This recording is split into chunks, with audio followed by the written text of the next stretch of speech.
nós vamos abordar como disciplina dízimos, ofertas e sustento pastoral.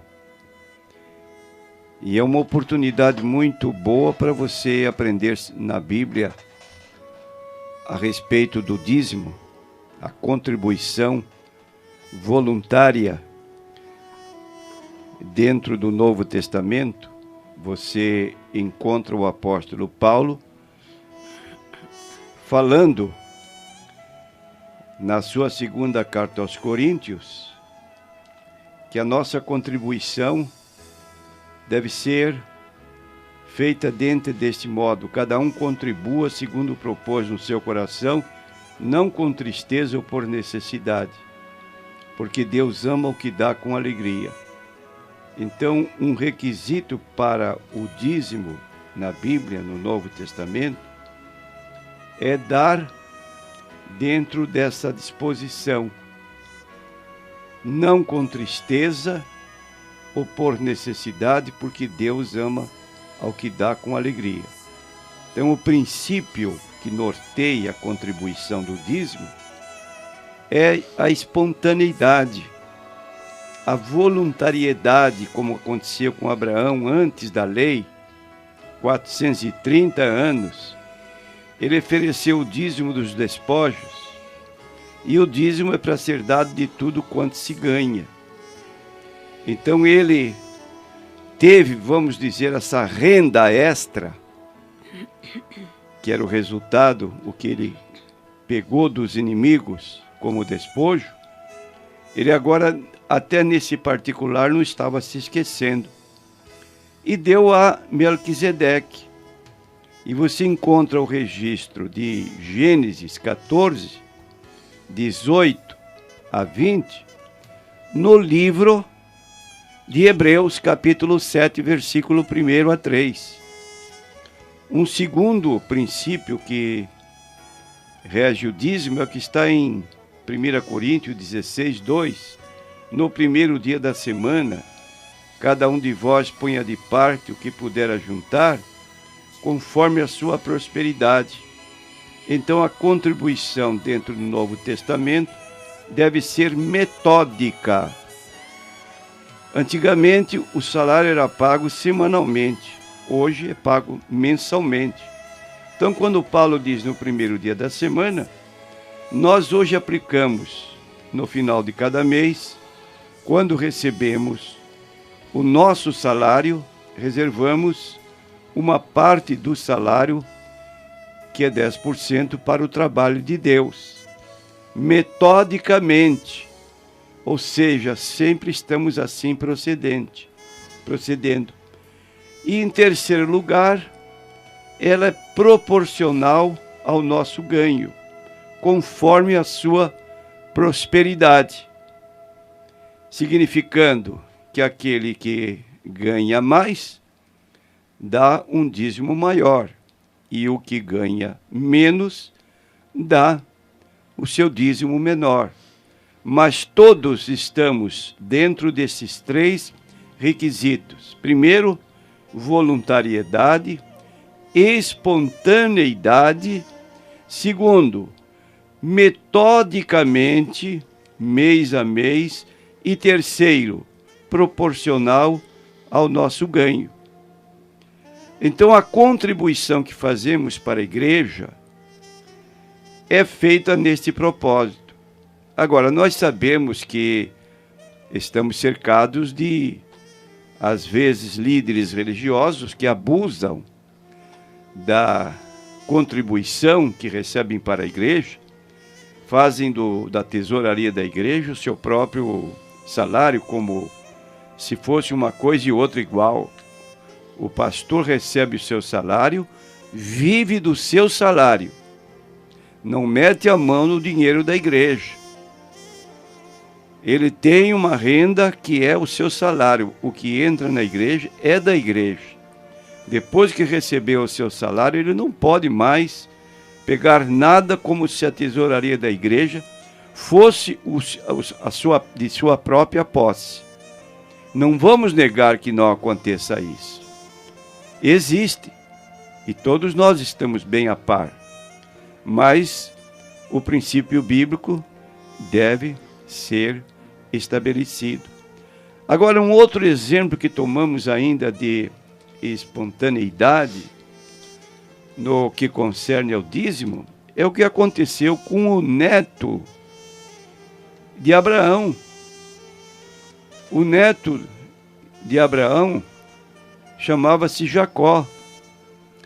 Ele saiu corrido da casa do seu pai, porque seu irmão ameaçava-o.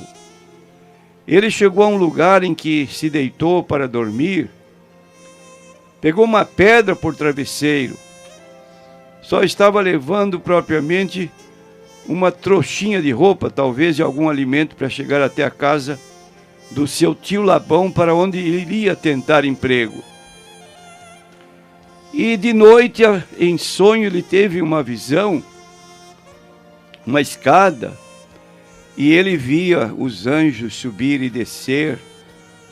E ali, então, ele acordou-se, ficou impressionado e disse: Deus está neste lugar, eu não sabia.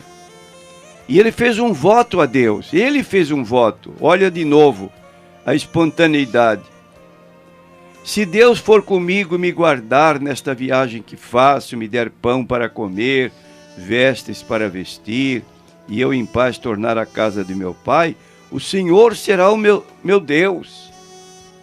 E esta pedra que tenho posto por coluna será a casa de Deus, e de tudo quanto me deres, certamente te darei o dízimo. Aí está uma espontaneidade. Tudo quanto me deres, te darei o dízimo. E ele foi ricamente abençoado por Deus. Muito próspero. Mas, sobretudo, nós não damos ou pagamos o dízimo como esperando receber bênçãos dobradas da parte de Deus. O que nos motiva é que reconhecemos que Deus é o provedor de todas as coisas. Nós reconhecemos que do Senhor é a terra e sua plenitude, o mundo e aqueles que nele habitam. Então, o mundo criado, o universo, como disse Jesus no capítulo 6, que ele faz descer o sol e a chuva sobre maus e bons, fazer a terra produzir o fruto para que nós tenhamos alimentação. Nós mesmos temos que agradecer a Deus, porque a vida que temos foi recebida dele. Então, tudo que é nosso pertence a Deus. Será que vamos nos tornar rebeldes, contumazes, heréticos, de recusar tomar essa atitude? Davi, quando consagrava o material que ele havia ajuntado para erguer o templo de Jerusalém, ele disse: quem sou eu? Quem é o meu povo para que pudéssemos oferecer voluntariamente coisas semelhantes? Porque tudo vem de ti, e do que é teu te damos. Aqui está. Devolvemos uma parte do que Deus nos dá. Agora, se você se sente autônomo, dono do seu nariz, não reconhece que o que você tem vem de Deus, que você se senta à mesa para comer, não agradece pelo pão que você tem diante de si, dizendo para você mesmo: Deus me deu saúde, Deus me abriu porta de emprego, para que eu tivesse o meu salário e dele tirasse o necessário para a minha manutenção. E por isso você agradece a Deus quando come. Quando você se levanta, como diz o salmista: eu me deitei e dormi, acordei porque o Senhor me sustentou. Quando vai deitar, em paz me deitarei e dormirei, porque só tu, Senhor, me faz habitar em segurança. Não seja pessoa mesquinha que fecha sua mão para as coisas de Deus. É o tema que com mais largueza durante 2 horas estaremos abordando. Vamos ter estudos sobre geografia histórica do Antigo Testamento. Vamos ter uma palestra sobre o obreiro avivado. Você sabe que hoje tem muita gente que diz que é avivado, mas promove cada cena dentro da igreja como dirigente da igreja, pessoas caminhando dentro da igreja com uma perna só, pessoas gritando, pessoas tendo visões de anjos para cá, de anjo para lá, pessoas que caem desacordadas dentro do templo como se tivesse um arrebatamento. Olha o que se faz hoje dentro de algumas igrejas e atribuem tudo isso ao Espírito Santo para ter a ideia de que é uma igreja avivada. Tenha paciência. É como Paulo diz em 1 Coríntios 14, entra no templo e pensa que está diante de um grupo de pessoas loucas, porque saem do normal. Está no capítulo 14 de 1 Coríntios. Preparação de mensagens bíblicas, disciplina na igreja, pessoa rebelde, que começa a futricar, levar outros para pensar como ele, com isso tirando pessoas da igreja, em vez de evangelizar descrente, fica dentro da igreja evangelizando o crente com murmuração.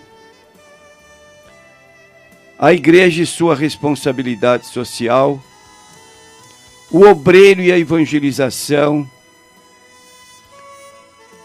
falando corretamente o português dentro das nossas possibilidades, até onde chega o nosso conhecimento, mas repito aqui o que tenho dito, falar errado não é virtude, falar errado não é santidade, falar errado não é estar cheio do Espírito Santo, porque há pessoas que têm até vaidade de dizer que nunca estudou. E o que ela vai falar do Espírito Santo? E fala, às vezes, coisas impróprias e atribui ao Espírito Santo. Está errado. E vamos, como última lição do primeiro semestre, o período interbíblico, a história entre o Antigo e o Novo Testamento. Eu pergunto a você, meu amigo ouvinte, você não precisa ser obreiro. Você pretende ser obreiro, um obreiro aprovado. Não fique na ignorância pensando que ignorância é virtude. Avance, como diz Paulo. Procura apresentar-te a Deus aprovado como obreiro que não tem de que se envergonhar. Há pessoas, como eu recebi uma correspondência, que colocaram na internet machucando os pastores pentecostais, dizendo que são analfabetos. Até quando vamos deixar que esta acusação paire sobre os pastores tradicionais? É preciso que saiamos desta situação e nos tornemos empenhados em conhecer mais a palavra de Deus.